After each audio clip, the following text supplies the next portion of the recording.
source, and 44%, or almost half of the people, said that they walk to their food source. This is really important because these people are the ones that are going to need a source of fresh, healthy food within walking distance, which we defined as 10 minutes. That would make them food secure.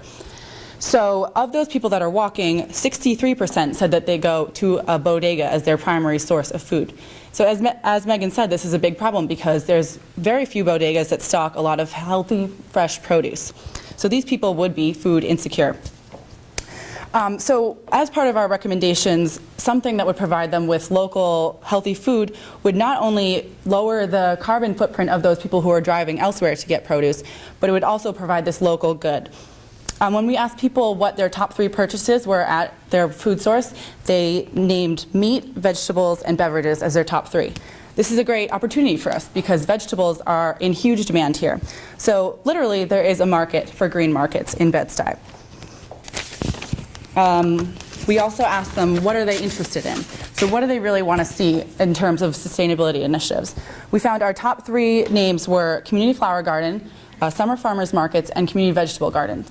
So not only is this a need for some sort of local food, healthy food initiative, we also saw a really high trend in people wanting a participatory social experience along with the sustainability initiative. When we asked people whether they're willing to volunteer, 44% said yes, which is a great thing for SIBS because volunteer labor is definitely needed. And so this is something that we can capitalize on. And many of the people that said yes were youth, which was also a great sign for us. And then when we asked people whether they attend community meetings and boards, almost everyone that we surveyed said yes, which was great as well because there's clearly a democratic, interested social life for these people. We also asked people whether they even like green space. This might seem like a really silly, obvious question, but it's important to ask because we're trying to frame our recommendations from a place of an extension of something that people already like. And luckily for us, every single person surveyed said that they like green space. And one thing why this is really important is, as many of our speakers told us, there is a fear of the threat of gentrification in Bedstuy. And people really don't want to see this as a top-down, like coming in with a hammer. So we really want to frame this as just an extension of something they're already interested in. So as part of our recommendations, SIBS had really emphasized that they wanted 3 things: education, nutrition, and exercise to be incorporated into our engagement plan.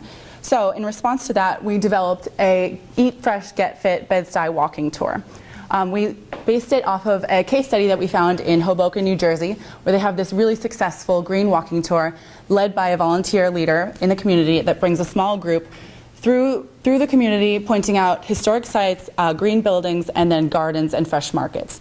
So this would be a great thing for Bedstuy because not only would it incorporate all 3 of these themes, it would also have a youth element because our plan is that people that are young in the community could lead this, mainly in their young 20s. And then as part of our recommendations, SIBS had also emphasized that green jobs were really a priority for this community. So not only is our walking tour going to be incorporating green jobs, but we also have contacted 5 organizations that are all interested in collaborating with SIBS in terms of getting green job skills into the community, particularly with a focus on youth. Opportunities for a Better Tomorrow, Family Dynamics, Restoration Plaza, Just Food, and Children's Aid Society have all expressed an interest in working with SIBS in order to train youth, but I mean everyone as well, but youth people to work in not only the walking tour, in other green jobs, and the pop-up co-op, which Talia will explain to you right now. So some of you might be wondering what exactly we're doing with all of this information all semester long. So this is a map right here. It's an interactive map that was spearheaded by one of our members, Fred. And the map includes a ton of different information about the Bed-Stuyvesant geographic information, especially in response to the NYCHA housing. So the map features key features such as each NYCHA campus and their proximities specifically on the map, vacant lots in the periphery of these areas, empty retail spaces for lease, green markets, major grocery stores. We saw a lot of key foods in Bedford-Stuyvesant, and then buffers, which we defined as 10-minute walking distance to major food purveyors.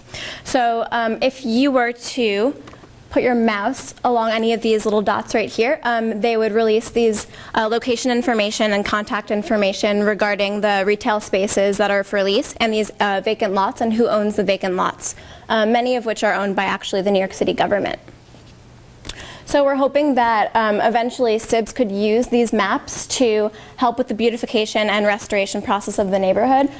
We noticed many vacant lots throughout our trips to Bedford-Stuyvesant that were littered and completely neglected and padlocked for the most part. Here are two members of our group on the screen. And we were thinking of the ways in which we could take these lots and instead of purchasing new space to create food security for the area, we could recycle these lots and revitalize them for the community. So one of our ideas was a really solid collaboration between the Coalition for the Improvement of Bedford-Stuyvesant and two very prominent and also slightly well-funded nonprofit organizations in the New York City area. So one of which is the New York Restoration Project, which is the actress Bette Midler's project. NYRP actually already has a presence in Bedford-Stuyvesant and has erected several community gardens, but they don't really have very much of a presence in northern Bedford-Stuyvesant, which is where many of the NYCHA campuses are. So upon speaking with NYRP, they expressed very, very strong interest in starting these community gardens which could pop up in these vacant lots near NYCHA campuses. And to help with some of the bureaucratic process of talking with HPD and other similar governmental-owned organizations, we spoke to 596 Acres, which is a nonprofit that deals with geographics in the New York City and the borough areas. And 596 Acres is actually known to be the amount of vacant land in New York City that's just completely being neglected and unused. That's nearly half the size of Central Park. So with these three organizations in collaboration, SIBS could actually erect community gardens near the New York City Housing Authority campuses at almost no cost through micro grants afforded to NYRP and 596 Acres. So here's a lovely picture of some kids playing in a community garden. Our second idea, based on the Oakland study Pop-Up Hood, which is a pop-up shop neighborhood in a historic district of Oakland, California, was this idea to increase food security and accessibility in less of a seasonal way and more of a semi-permanent way for members of NYCHA developments. So based on this case study, which started basically a variety of different stores at very low cost to the community in Oakland, we decided to come up with an idea to start our own pop-up, which we wanted to suggest to SIBS for advocacy for implementation in the future. So this is basically our pop-up co-op, which is, we decided we wanted to have this co-op in a vacant retail space on 331 Tompkins Avenue in Bedstuy, which is in very close walking distance to most NYCHA campuses. And this is basically our profit and loss statement. It's an Excel document basically mapping out all of the costs that this would come with. And we actually found out that in the end, through a variety of grants, and this is the minimum amount of grants, we could come up with nearly $50,000 worth of grants to create this pop-up co-op shop, which is huge. We also calculated that in total revenues, we could make up to $10,000 to $20,000 in revenue. So when I say revenue, it's a little bit tricky because the pop-up co-op would actually be operating as a nonprofit. This way it could be tax exempt. And in order to instill some sort of job creation in the community, especially green job skills, it would operate as a co-op in which NYCHA members and also the general Bedford-Stuyvesant community could act as so-called owner-sharers of the store, and they would have to commit to working a certain amount of hours per week. And to incentivize this process, we would actually provide them with the wholesale price of produce from the co-op shop.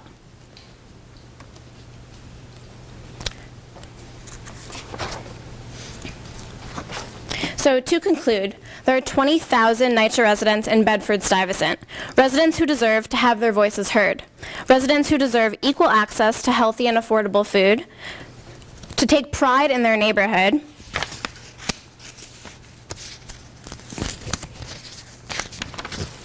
and to feel empowered by equal opportunities awarded unto them. Our research has shown that our previous suggestions are overwhelmingly well received by residents.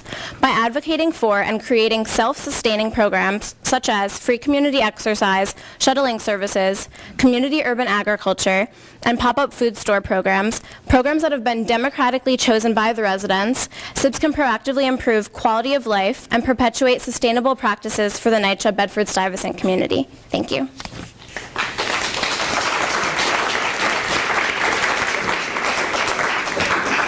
We'd also be remiss not to mention some very important people who have been so helpful throughout this process, mainly our wonderful instructor, Melissa Lee, who has been just such a guiding and wonderful force for us throughout the semester, as well as Tameka Tillard, Isu Kirak, and Keith Carr. So thank you guys so much.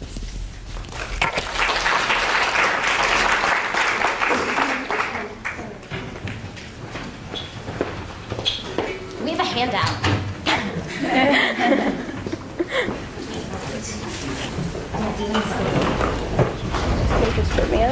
It's like kind of whole thing. Good job, guys. Nice.